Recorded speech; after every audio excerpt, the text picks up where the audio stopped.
უკრაინის პრეზიდენტი ვოლოდიმირ ზელენსკი რუსეთის სამშვიდობო გეგმას უარყოფს და კვლავ ვლადიმირ პუტინთან პირისპირ შეხვედრას ითხოვს. იგი აცხადებს, რომ მოსკოვის წინადადება ქვეყნებს შორის სამწლიანი ომის დასრულების შესახებ ვერ შესრულდება. რუსეთის პრეზიდენტს შეხვედრამდე ცეცხლის შეწყვეტას სთავაზობს. მისი თქმით, უკრაინული მხარე ამისთვის ნებისმიერ დროს იქნება მზად. ეს ნამდვილად შეუძლებელია, ასე შეაფასა ვოლოდიმირ ზელენსკი მოსკოვის მემორანდუმი კიევში გამართულ პრესკონფერენციაზე. მან რუსეთს პუტინთან პირისპირ შეხვედრამდე, რომელსაც შესაძლოა ამერიკის შეერთებული შტატების პრეზიდენტი დონალდ ტრამპიც შევერთდა ცეცხლის შეწყვეტისკენ მოუწოდა. Правовое признание вхождения в состав РФ, Крымის, ლუჰანსკის სახალხო რესპუბლიკის, დონეცკის სახალხო რესპუბლიკის, ზაპოროჟიისა და ხერსონის ოლქების რუსეთის ფედერაციის ნაწილად საერთაშორისო სამართლებრივი აღიარება.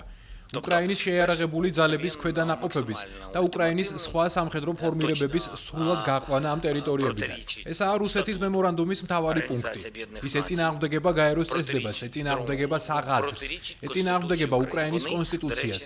მათ ეს იციან, ეს ერთდროულად წინაპირობაცაა და უდიდესი ჯილდოს პუტინისთვის ამ ომში. ყველას ესმის, რომ ეს ნამდვილად შეუძლებელია. რუსები ცეცხლის შეწყვეტისთვის მზად არ არიან, ყოველ შემთხვევაში დელეგაციების ამ დონეზე.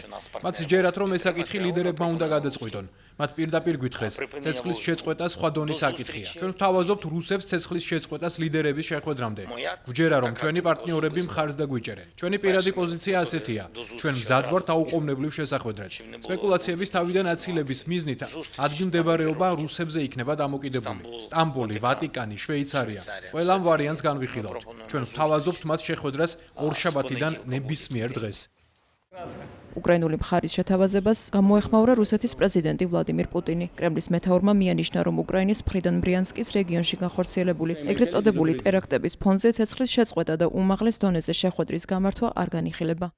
შვიდობიან მოსახლეობაზე დარტყმები მიზანმიმართულად იყო განხორციელებული და ეს მხოლოდ ამტკიცებს ჩვენს პოზიციას, რომ კიევის ისედაც არალეგიტიმური რეჟიმი ნელ-ნელა ტერორისტულ ორგანიზაციად ყალიბდება.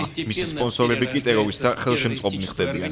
რუსეთის დაშინების მცდელობით კიევის ხელმძღვანელობა ტერორისტული აქტების ორგანიზებაზე გადავიდა და ამავე დროს საბრძოლო ქმედებების შეჩერებას ითხოვს 30 ან 60 დღით. შეხვედრას ითხოვს უმაღლეს დონეზე, მაგრამ როგორ ჩავატაროთ ასეთ პირობებში მსგავსი შეხვედრები? რაზე ვისაუბროთ? საერთოდ ვინ აწარმოებს მოლაპარაკებებს მათთან, ვინც ტერორზე აკეთებს ფსომს? ტერორისტებთან? Пытаясь запугать Россию, киевская верхушка перешла к организации террористических актов. რუსეთმა უკრაინას მემორანდუმი ორშაბათს წარუდგინა, რომელშიც გაწერილი იყო ცეცხლის შეწყვეტის პირობები, ისევე როგორც სამხედრო დაპირისპირების დასრულების ყოვლის მომცველი ხელშეკრულების ძირითადი პრინციპები. უკრაინული მხარის თანახმად, მემორანდუმი კიევისთვის მიუღებელ კომპრომისებს გულისხმობს. რუსეთსა და უკრაინას შორის სამშვიდობო მოლაპარაკებების მეორე ეტაპი ახლობით 1 საათს გაგრძელდა და მას კონფლიქტის დასრულების ძალისხმევაში არანაირი წინსვლა არ მოჰყოლია. მხარეები მხოლოდ რამდენიმე 1000 დაღუპული და მძიმედ დაჭრილი ჯარისკაცების გაცვლაზე შეთანხმდნენ.